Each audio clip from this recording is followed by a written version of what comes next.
지난 6월 12일 경상북도 포항시에 있는 한 놀이터에서 공을 가지고 놀고 있던 10세의 어린 남성이 강제 추행을 당하는 사건이 벌어졌습니다. 그리고 가해자가 베트남 국적의 44세 남성으로 포항에서 선원으로 일하고 있는 것으로 밝혀져 더욱 충격을 줬던 사건이었습니다. 그리고 여지없이 이 남성은 불법 체류자 신분이었다고 합니다. 예전부터 베트남을 포함한 중국과 동남아 국가들의 불법 체류자 문제는 계속해서 대두되고 있었지만 신종 바이러스가 퍼지면서 더욱 집중적으로 조명되고 있습니다. 전염병의 경우 초기 대응이 가장 중요하기 때문에 국민들의 신상 확보는 사태 초기의 확산의 크기를 판가름할 중요한 요소입니다. 하지만 불법 체류자들의 경우 기본적으로 연락처나 주소 등이 불분명하고 자진 신고 제도를 도입한다고 하더라도 자신의 신분이 들통나기에 실제로 직접 검사를 받는 경우는 없다고 봐도 무방하기 때문입니다. 더욱 큰 문제점은 이들은 자신이 감염된지도 모르고 숨어 다니는 경우 시한폭탄과 다름없는 존재라고도 할 수 있습니다. 시국이 시국인 만큼 한국 정부도 베트남을 포함한 외국인 유학생들의 입국을 2학기도 제한하고 특히 불법 체류자 비율이 높은 베트남인들을 대상으로 비자 제한 정책을 강력하게 시행하기도 했습니다. 그럼에도 불구하고 베트남 불법 체류자들의 범죄가 끊이지 않는 이유는 다소 약한 처벌과 자국으로 도망가면 그만이라는 생각을 가지고 있는 점도 일부 이유가 될 수 있습니다. 하지만 재판부는 이번 사건을 호락호락하게 넘어가지 않기로 했습니다. 대구지법 포항지원 제1형사부는 지난 23일 동성 미성년자를 강제 추행한 혐의로 기소된 베트남 국적 선원 44세 A씨에 대해 징역 2년 6개월의 실형을 선고했습니다. 또한 불법 체류자 신분이지만 실형 이후에도 성폭력 치료 프로그램 40시간 이수와 아동 청소년 관련 기관 및 장애인 복지시설 등의 5년간 취업 제한 명령도 내렸습니다. 베트남으로 돌아갔다 추후 다시 한국으로 합법적인 비자를 통해 들어올 것을 염두에 둔 조치라고도 할 수 있습니다. 재판부의 판결문을 보게 되면 10세에 불과한 피해자를 강제 추행한 정황 등에 비추어 재질이 나쁘다. 피해자가 정신적으로 큰 충격을 받은 것으로 보이고 용서를 받지 못했다며 이번 판결의 이유를 설명했습니다. 수사 당시 베트남 남성은 아이의 신체 중요 부위를 만지고 허리를 감싸는 등의 강제 추행을 했으며 2012년 9월 선원 취업 체류 자격으로 한국에 입국했으나 2016년 9월 4년간의 체류 기간이 끝나고도 무려 다시 4년 가까이 베트남으로 돌아가지 않고 한국에서 불법적으로 돈을 벌어오고 있었습니다. 최근에도 베트남 불법 체류자 문제는 그래도 계속해서 생겨나고 있다 합니다. 지난 21일에는 태안 신진항에서 미입국자 신고가 접수돼 군인과 경찰이 긴급 출동했지만 베트남 불법 체류자로 밝혀지는 사건도 발생했습니다. 처음에는 신진항에 정박 중이던 한 어선에서 미입국자로 의심되는 외국인 2명이 밧줄을 타고 도주했다는 신고를 받고 출동했습니다. 이에 비상이 걸린 군경은 무려 100여 명이 즉시 출동해 주변 야산을 수색했고 장화를 신고 있는 외국인 2명을 찾아냈습니다.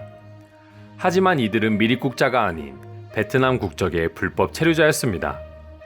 더욱 충격적인 점은 한국인 선원과 다툼이 발생하자 이들을 폭행하고 도주한 것이라고 합니다.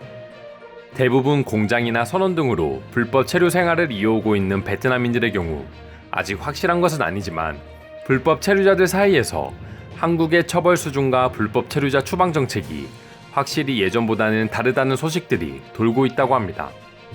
그러나 역설적으로 베트남 역시 불법 체류자와 미입국자 문제로 동일하게 고역을 겪고 있습니다.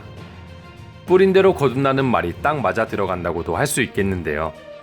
베트남의 제약선을 불러온 다낭시에서 외국인 불법 체류자 100명이 적발됐기 때문입니다. 지난 13일 열린 다낭시 공안청장이 발표한 불법 체류자 단속 현황에 따르면 다낭시에서 확진자가 발생한 지난 25일 단속을 시작한 이후 중국인 99명과 대만인 1명을 적발했다고 전했습니다. 그리고 이들의 불법 입국을 도와준 베트남인 2명과 중국인 1명도 체포했다고 합니다. 그리고 추가적으로 당국에 신고되지 않은 중국인 145명을 다낭 크라운 프라자 호텔에서 찾아냈다고 밝혔습니다. 일단 지금은 상황이 심각하기에 진정되는 대로 이들을 처리한다고 합니다. 또한 후잉둑토 다낭시 인민위원회 회장은 공안청 외에 지방 정부도 이번 사태의 일부 책임을 져야 한다며 불법 체류자를 제대로 파악하지 못한 건 지방 정부의 행정력이 마비됐다는 것을 의미한다며 강하게 비판했습니다. 하지만 베트남은 앞으로는 불법 체류자 문제를 자국의 행정 마비로 비판하고 있지만 뒤로는 이번 다낭 사태를 중국 미립국자와 불법 체류자들을 통해 전파된 것으로 책임을 전가하고 있습니다. 꾸준히 지역사회 감염자 0명을 강조하며 경제를 재개하려고 노력했던 베트남 정부에게 다낭시를 벗어난 적조차 없는 다낭 시민의 감염은 그야말로 청천벽력과 같은 소식이었습니다. 또한 아무리 경로 파악을 해봐도 도저히 어디서 감염된지조차 알 수 없는 일명 깜깜이 환자였습니다. 만약 이 환자의 감염 경로를 정확하게 파악하지 못한다면 이때까지 자신들이 당당하게 발표했던 전염병 청정국가 이미지는 거짓말로 밝혀질 수 있기 때문에 베트남 정부는 어떻게든 초기 전파자가 누구인지 찾아야 하는 상황에 좋은 먹잇감이 됐다고도 볼 수 있습니다. 국가 간의 불법 체류자 문제는 단순히 당사자인 나라만 강하게 정책을 세운다고 해서 완전히 해결할 수 있는 것은 아닙니다. 양국 간의 신뢰를 바탕으로 정책이 이루어져야지만 최대한의 효과를 낼 수 있는 문제이기 때문입니다. 하지만 지금까지 베트남은 한국 내 불법 체류자 문제와 관련해서 미온적인 태도를 보여온 것이 사실입니다. 그렇다고 해서 과연 베트남 정부가 한국 내에서 문제가 되고 있는 자국민들의 불법 체류 사실을 모르지도 않았을 것입니다.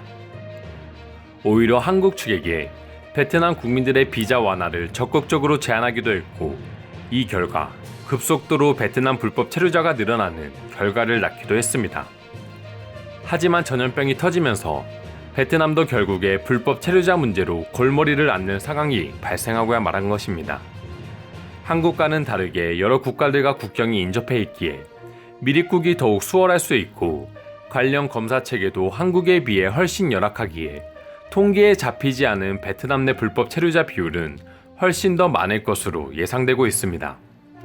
이러한 이유들도 베트남이 청정국가 이미지를 계속해서 어필하던 지난 몇 달 동안 외신들이 베트남의 발표를 100% 신뢰할 수 없었던 이유에 포함된다고 할 수 있습니다. 이미 많은 영상들과 뉴스를 보셔서 아시겠지만 베트남의 경제 상황은 우리가 생각하는 것 이상으로 힘든 상태라고 합니다. 사실 베트남이 망한다고 해서 한국에게 도움이 되는 것도 아니고 아직까지는 많은 이점도 있는 국가이기 때문에 단순 악감정으로 인해서 베트남의 멸망을 바라지는 않는다고 생각합니다. 또한 굳이 라이벌 국가도 아니기에 그런 생각조차 안 가지는 분들도 많으실 거라 생각합니다. 하지만 한국과의 관계를 모두 배제하고 보더라도 베트남은 결국 자신들이 방치했던 행동들이 붐메랑이 되어 최악의 상황에 하나씩 터지고 있는 것 같습니다. 해외 기업들이 하나둘씩 베트남이 아닌 다른 동남아 국가로 투자를 확대하는 것도 이에 포함되는 내용 중 하나라고 할 수 있습니다. 과연 전 세계가 힘들어하는 와중에 베트남은 과거의 명성을 되찾을 수 있을지 궁금해집니다. 오늘도 끝까지 영상 시청해주셔서 감사드리며 여러분들의 구독과 좋아요는 영상 제작에 큰 힘이 됩니다. 이상 종크TV였습니다.